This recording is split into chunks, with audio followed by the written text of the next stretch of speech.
السلام علیکم friends, welcome to کتاب نگری یوٹیوب چینل کتابوں کی نگری میں خوش آمدید۔ میں ہوں آپ کی ہوسٹ اقرا یاسین اور آج میں آپ کے لیے لے کر آئی ہوں مریم غفار کے قلم سے تحریر کردہ ناول ڈینجرس کے ایپیسوڈ نمبر 11 کو لے کر۔ اس ایپیسوڈ کو سٹارٹ کرنے سے پہلے آپ کر لیجئے ہمارے چینل کو سبسکرائب، ویڈیو کو لائک اور کلک کر لیجئے بیل آئیکن کو۔ اب آتے ہیں ایپیسوڈ کی جانب۔ تم یہاں کیسے آئی؟ کیا ہوا تھا؟ بتانا پسند کرو گی اپنے دوست کو؟ پال میں مکسچر بناتا وہ دوستانہ لہجے میں بولا تھا۔ میں اپنے مما پاپا کی ایک بیٹی تھی، میرا کوئی بہن بھائی نہیں تھا۔ میرے پاپا پاکستان کے مشہور بزنس مین میں سے ایک تھے۔ ایک دن ایسے کانٹریکٹ ملنے پر پاپا بہت خوش تھے۔ وہ مجھے اور ماما کو ڈنر پر لے جانا چاہتے تھے۔ انہوں نے ماما کو کال پر انفارم کر دیا تھا۔ میں اور ماما بالکل تیار ان کا انتظار کرنے لگے۔ ماہین، علین، کہاں گئیں آپ دونوں؟ چلتے ہیں، تھوڑی دیر ہو گئی ہے، کلائنٹ کے ساتھ مصروف ہو گیا تھا، انتظار کرنا پڑا آپ دونوں کو۔ لاؤنج میں انٹر ہوتے ہی وہ ماہین اور ٹی وی چینل بدلتے علین کو دیکھتے ہوئے کان پکڑتے ہوئے بولے تھے، پاپا ہر بار ایسے ہی کرتے ہیں، ہم پچھلے 3 گھنٹے سے آپ کا ویٹ کر رہے ہیں، اب کون سا ڈنر ہوگا بتائیں؟ ماہین بیگم کو دیکھتی وہ جہانگیر ترین صاحب کے سامنے آتے ہی بولی تھی، جس پر وہ اپنی پیاری سی بیٹی کو دیکھتے کان پکڑ گئے تھے۔ سوری بیٹا، پاپا کو لیٹ ہو گئی۔ 18 سال کی علین اپنے باپ کے کان پکڑنے پر شرمندہ ہوئی تھی۔ ان کا ہاتھ پکڑتی وہ نیچے کر گئی تھی۔ چلے ماہین بیگم؟ ہاں، صرف بیٹی کو ہی منا سکتے ہیں، خفگی سے کہتی وہ منہ وہ صورتی بولی تھی۔ اچھا جی، ایسی بات نہیں ہے، آپ سے معافی مانگ لیتے ہیں، علین کو دیکھتے ہوئے شرارت سے کہتے کان پکڑتے اس کے سامنے گھٹنوں کے بل زمین پر بیٹھ گئے تھے۔ کیا آپ بھی نہ جہانگیر، کھڑے ہو جائیں، شرمندہ نہ کیا کریں، کیا سوچے گی بیٹی کہ ماں میرے پاپا کو پیروں میں بٹھا رہی ہیں؟ جہانگیر صاحب کے کندھے پر ہاتھ رکھتی وہ علین کو دیکھتی بولی تھی، مما میں نہیں دیکھ رہی تو سوچوں گی کیا؟ مسکرا کر کہتی وہ رخ موڑ گئی تھی، جب اسے دیکھ کر جہانگیر صاحب بلند قہقہا لگا گئے۔ زندگی ایک سفر ہے سہانا، یہاں کل کیا ہو کس نے جانا۔ زندگی ایک سفر ہے سہانا، یہاں کل کیا ہو کس نے جانا۔ خوبصورت رات میں وہ تینوں رات کے 9 بجے ڈنر کر کے آئس کریم کھا کر رات کے 11 بجے گھر واپسی کی راہ پر گامزن تھی۔ جب علین کی فرمائش پر جہانگیر صاحب نے میوزک پلیئر آن کیا تھا، گاڑی میں فل والیوم میں چلتا سانگ، وہ تینوں ہنستے مسکراتے ہوئے گنگنا رہے تھے کہ تبھی اچانک سے گاڑی کے سامنے سے گاڑی آتے دیکھ کر جہانگیر صاحب نے سائڈ پر گاڑی موڑتے بریک لگانا چاہا تھا، لیکن بروقت بریک فیل ہوئے تھے اور گاڑی درخت پر لگتے ڈیش بورڈ کا شیشہ چکناچور ہوا تھا، جو جہانگیر صاحب کے سینے اور ماہین صاحب کو بھی بری طرح سے زخمی کر گیا تھا۔ ماہین بیگم اور علین کی دلخراش چیخ گاڑی میں اور سنسان سڑک پر گونجی تھی۔ علین نے خوفزدہ اور ہراساں نظروں سے اپنی ماں کے زخمی وجود اور تکلیف سے بے حال ہوتے اپنے باپ کو دیکھ کر وہ ساکت ہوئی تھی کہ تبھی گاڑی جنگل میں ونی کھائی کے سمت بڑھی تھی۔ مشکل سے اپنی سیٹ بیلٹ کھولتے جہانگیر صاحب نے پیچھے مڑتے اپنی بیٹی کو دیکھا تھا۔ میری جان، مما پاپا کو جان ہے۔ اب ان کے ہاتھ میں کچھ نہیں تھا۔ گاڑی کھائی کی سمت بڑھ رہی تھی۔ ماہین بیگم تکلیف برداشت نہ کر پاتی دم توڑ گئی تھی۔ انہیں ایک نظر دیکھتے جہانگیر صاحب نے علین کے سر پر ہاتھ رکھتے بیک سیٹ کا ڈور کھولتے اسے باہر دھکا دیا تھا۔ پاپا، مما! اچانک سے گاڑی سے گرنے پر وہ سڑک پر بل کھاتی درخت سے ٹکرائی تھی۔ آواز میں لوٹتی وہ گاڑی کو کھائی میں گرتے دیکھ کر آواز باختہ ہوتی وہ حلق کے بل چلائی تھی، زندگی میں زندگی کو کھو دینا کیا ہوتا ہے، یہ آج اس نے اپنی آنکھوں سے دیکھا تھا۔ سکتے میں بیٹھی وہ سڑک پر بیٹھی غیر مرئی نقطے کو گھور رہی تھی۔ اسے نہیں پتا تھا کون کب کہاں کیسے وہاں پہنچا تھا۔ پانی پی لو، میک کو اپنی ماضی کا بتاتی وہ بے آواز رونے لگی تھی جب اس کے کندھے پر ہاتھ رکھتے میک نے پانی کا گلاس اس کی سمت بڑھایا تھا۔ مما پاپا کے چلے جانے کے بعد میں اس بھری دنیا میں اکیلی رہ گئی تھی۔ چچا نے گھر میں جگہ دی تھی، وہاں رہتے مجھے 6 ماہ گزرے تھے۔ بزنس کہاں گیا کچھ پتہ ہی نہیں چلا، گھر بھی نہیں رہا تھا، ایسے میں چچا کے گھر کو ہی اپنا گھر سمجھ لیا۔ لیکن چاچی کبھی خوش نہیں تھی مجھے رکھنے پر، لیکن پھر بھی میں رہ رہی تھی۔ میرے چچا زاد بھائی احد کی مجھ پر گندی نظر تھی، وہ بہانے سے مجھے اپنے کمرے میں بلاتے تھے، اپنا کام کرواتے تھے، غلط ٹچ کرتے تھے۔ ایک دن چاچی اپنی دوست کے یہاں گئی ہوئی تھی اور چچا کام پر۔ احد بھی آفس سے تھکا ہارا ہی گھر آیا تھا، لیکن وہ بجائے اپنے کمرے میں جانے کے میرے کمرے میں آ گیا۔ علین، کیا کر رہی ہو اکیلی بیٹھی؟ اپنا کوٹ کاؤچ پر پھینکتا ٹائی کی نوٹ ڈھیلی کرتا وہ گمسم بیٹھی علین کو دیکھ کر مسکرایا تھا۔ سادہ سے بلیک کلر کی شلوار قمیض سوٹ پہنے وہ آدھے بالوں کو کیچر میں مقید کیے ہوئے تھی، افسردہ سے گلابی چہرہ، گلابی کپکپاتے لب، سرخ آنکھیں، وہ یک ٹک اسے دیکھ کر مسکرایا تھا۔ آپ یہاں؟ آپ کو کوئی چاہیے تھا احد بھائی؟ احد کو دیکھتی وہ ہڑبڑائی تھی، اجرت میں پوچھتی وہ اپنا دوپٹہ اچھے سے اپنے گرد لپیٹ گئی تھی۔ گھبرا کیوں رہی ہو تم؟ گہری نظروں سے علین کو دیکھتا وہ اس کے سمت بڑھا تھا۔ احد کو بڑھتے دیکھ کر وہ قدم پیچھے لینے لگی تھی، اس کی فطرت اور گندی نظر سے واقف وہ اسے اپنی سمت بڑھتے دیکھ کر وہاں سے بھاگنے کے لیے مڑی تھی، جب وہ برق رفتاری سے اس کی کلائی پکڑتا اسے دیوار سے پن کر گیا تھا۔ کہاں جا رہی ہو؟ میں یہاں تمہارے لیے تو آیا ہوں، تمہارا اکیلا پن دور کرنے کے لیے، پلیز دور رہیں احد بھائی۔ دیوار کے اطراف میں ہاتھ رکھتا وہ اس کے چہرے پر جھکا گھمبیر لہجے میں بولا تھا۔ وہ اس وقت اس کے اتنے قریب تھا کہ علین کو اپنا دم گھٹتا محسوس ہوا تھا۔ بھائی کیوں کہتی ہو مجھے؟ تم مجھے اچھا نہیں لگتا یار۔ احد کہا کرو نا اپنی میٹھی سی زبان سے۔ علین کے آنسو اپنی انگلیوں کے پوروں سے صاف کرتا وہ مانی خیزے سے مسکرایا تھا۔ دور ہٹے، میں نے کہا۔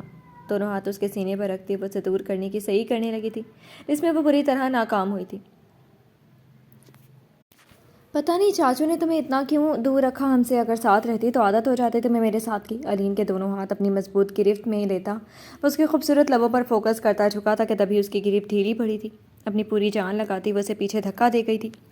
وہ خماری میں چور وہ علین کے دھکیلنے پر وہ لڑکھڑا کر پیچھے زمین پر گرا تھا۔ غصے سے اسے گھورتا ہوا بھی اس کی سن بڑھ رہا تھا جب وہ جلدی میں ٹیبل پر رکھا واز اٹھاتی آہت کے سر پر مار گئی تھی۔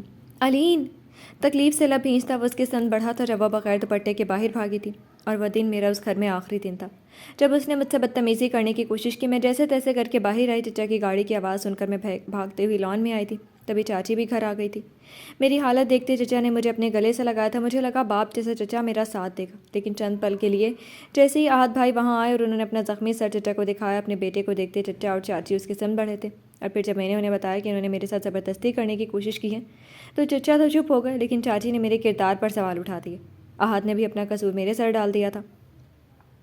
چاچی تو پہلے ہی میرے خلاف تھے اور اب تو انہیں بہانہ مل گیا، اور اس رات بغیر میری سنے انہوں نے مجھے رات کے اندھیرے میں گھر سے نکال دیا۔ ساری رات وہیں بیٹھے گزری۔ میری صبح ہوئی تو سڑکوں پر نکل آئی، جب ایک آنٹی ملی، بھلی لگی تھی لیکن وہ بھی مفاد پرست نکلی، اور انہوں نے میرا سودا کر دیا کسی باس سے۔ وہ لوگ مجھے یہاں لے آئے۔ 1 سال پہلے میں یہاں پاگلوں کی طرح چھپتی رہی تھی، لیکن جولیا نے میری مشکل وقت میں میرا ساتھ دیا تھا۔ بس ایسے ہی آئی یہاں، اور یہاں مجھے تم اور جولیا ملے اچھے دوست۔ میک کو بتاتی وہ اظہاروں کے تار ہو رہی تھی کہ تبھی وہ آنسو صاف کرتی، گہری سوچ میں ڈوبے دیکھ کر وہ اسے کندھے پر ہاتھ رکھتی اسے ہلا گئی تھی۔ باس میں پھر بات کرتا ہوں۔ علین جہانگین ترین فون پر گونجتی میک کی آواز پر وہ آواز میں لوٹا تھا۔ فائنل کھولتے ہی جانے نہ جانے کیا اس کے ذہن میں گردش کرنے لگا تھا۔ لمبا سا سانس کھینچ کر وہ فائل بند کرتا، زیر لب نام دہراتا، سگار سلگاتا، دھواں فضا میں چھوڑتا، گلاس ونڈو کے سامنے کھڑا ہوا تھا۔ علین کو گارڈن میں گمسم بیٹھے دیکھ کر وہ لب دبا گیا۔ 1 سال بعد وہ اپنی منزل، اپنے مقصد کو پانے میں کامیاب ٹھہرا تھا، لیکن دل عجیب کشمکش کا شکار تھا۔ اسے سمجھ نہیں آ رہا تھا وہ خوش ہو یا پھر نہیں، لیکن اسے تسلی اس بات کی تھی کہ علین نے یہاں رکنے کا فیصلہ کر لیا تھا۔ اگر وہ اس دن یہاں سے چلی جاتی تو وہ کیا کرتا، یہ سوچ کر ہی مرتجب خان کے رونگٹے کھڑے ہوئے تھے۔ خود کو ریلیکس کرنے کی خاطر اس نے فل والیوم میں میوزک پلیئر آن کیا تھا۔ میں دنگ رہ گیا ہوں تیرا حسن دیکھ کر، آنکھوں کی مستیاں تیرے چہرے کو دیکھ کر۔ میں دنگ رہ گیا ہوں تیرا حسن دیکھ کر، آنکھوں کی مستیاں تیرے چہرے کو دیکھ کر۔ یہ چوڑیاں، یہ بالیاں، یہ پیارا سا لباس، اتنا حسین دیکھا نہیں میں نے امتزاج۔ پھر اس پہ سرما دانی سے سرما لگانا ایسے، زخموں پہ میرے دل کے مرہم لگانا جیسے۔ تمہیں کوئی سانگ پسند ہے؟ ہاں ہے تو۔ کون سا؟ لان کی ہری گھاس پر چلتے ہوئے وہ دونوں ایک دوسرے سے ان کی پسند کو جاننے کی کوشش کر رہے تھے جب علین کے پوچھنے پر وہ مسکرایا تھا۔ میں دنگ رہ گیا ہوں تیرا حسن دیکھ کر، آنکھوں کی مستیاں تیرے چہرے کو دیکھ کر۔ میک فل والیوم میں چلتے سانگ کو سنتی وہ میک کو پکارتی دیوانہ وار ہر جگہ ڈھونڈ رہی تھی۔ میں دنگ رہ گیا ہوں تیرا حسن دیکھ کر، آنکھوں کی مستیاں تیرے چہرے کو دیکھ کر۔ یہ چوڑیاں، یہ بالیاں، یہ پیارا سا لباس، اتنا حسین دیکھا نہیں میں نے امتزاج۔ پھر اس پہ سرما دانی سے سرما لگانا ایسے، زخموں پہ میرے دل کے مرہم لگانا جیسے۔ دیوانگی کو میری نہ اس قدر بڑھاؤ، حسین و ادا سے قیامت نہ ڈھاؤ۔ میک گانے کی آواز سن کر بھاگتی وہ بار بار میک کو پکارتی، جلدی سیڑھیاں چڑھتی وہ کئی بار گری تھی۔ 1 ہفتے سے وہ مرتجب خان کا ہر کام اس سے نظر بچا کر رہی تھی۔ جب وہ کمرے سے باہر ہوتا تو صفائی کر دیتی، اس کی کافی بنا کر ملازمہ کے ہاتھ بھجوا دیتی تھی۔ خود وہ بہت کم ہی اس کے سامنے آتی تھی، جس کی وجہ تھا مرتجب خان کا بیہیویئر، جو اسے دیکھ کر ہی بدل جاتا تھا۔ حسین و ادا سے قیامت نہ ڈھاؤ، قسم ہے تمہیں اپنا آنچل ہٹاؤ، قسم ہے تمہیں اپنا آنچل ہٹاؤ۔ بے دہانی میں بھاگتی وہ مرتجب خان کے کمرے میں داخل ہوئی تھی جب مقابل شخص کی پیٹھ دیکھ کر وہ اپنے سینے پر ہاتھ رکھتی سانسوں کو ہموار کرنے کی کوشش کرنے لگی تھی۔